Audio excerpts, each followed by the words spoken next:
What's up, everybody? Switch and click here, not slitch and click, whatever that was going to be. But today we're reviewing the Pro 2. It's a 60% keyboard. It's a pretty cool board, and it's very reputable and used in the community pretty highly.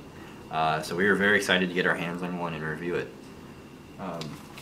So this is the keyboard here, the Pro 2. It has PBT keycaps. It has the text to show the keys on the second layer, and on the back side you've got these four legs here, rubber legs, to keep it in place while you're typing, and it has like the on and off switch here, so you can go into wireless mode if you want. And for some reason it has a 1, and we have no idea why, because it's the Pro 2. If any of you guys know why, you should let us know, because we don't know why. Included in the box as well are some keycaps, so you can change out the colors. Yeah, you got some blue, green, pink, yellow, purple, so you can go crazy with that. In addition, it comes with a red USB-C cable. This thing is kind of unique because most of the time when you order a keyboard and it comes with a power cable, it's black. So it kind of goes nicely with the white, and they kind of work with each other well. On top of that, you have a keycap puller, so it makes it easier to swap out these. Just get it in there and yank it off. And we got it with the Gateron Red switches. They're a linear switch. They're pretty much what comes standard with this, but you also have the option between Gaterons, cherries, and the kale block switches. So you can just choose whatever you prefer. I think the cherries and the kales are a little bit more expensive, so you gotta beware for that. Also, there's this quick start guide, and we're not a huge fan of this thing because it was written in Chinese and translated to English. I think they just put it in like a Google Translate or something and then put it in. But it's not that big of a deal because they have some nice images here. Basically they show you, let me flip it over. They show you how to turn on and off Bluetooth, how to connect through Bluetooth, how to switch between, so you can connect up to 4 different devices. So, you know, you can do your PC, your phone, like a work PC, a laptop, and you can switch between all 4 of those whenever you want, which is nice. And then they also have the different function keys here. So if you hold FN, you can also go down to the lower layer. And then you also have all the backlight options, which I'll show. So, now that we've gone over everything, let's go ahead and plug this in.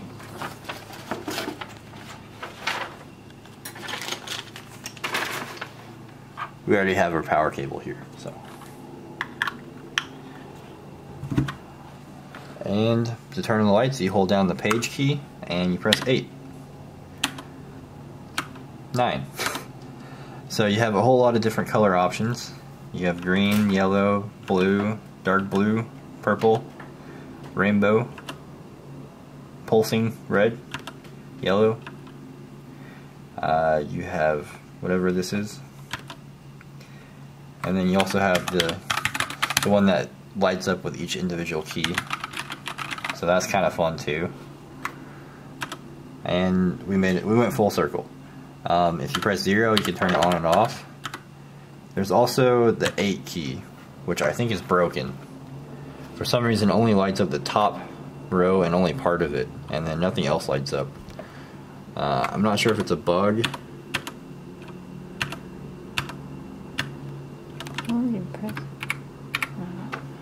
I'm not sure if it's a bug or what, but I would look out for that and maybe return it or ask the company and see what the deal is. So yeah, that's it for the colors. I guess overall it's a pretty good keyboard. It has some high walls to keep the keys in there nice and secure.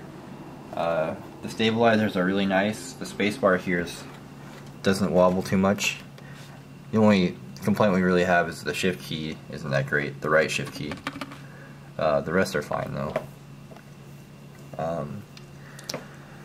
I would say the main complaints we have are the battery life is really bad. It's not bad, it's just not great.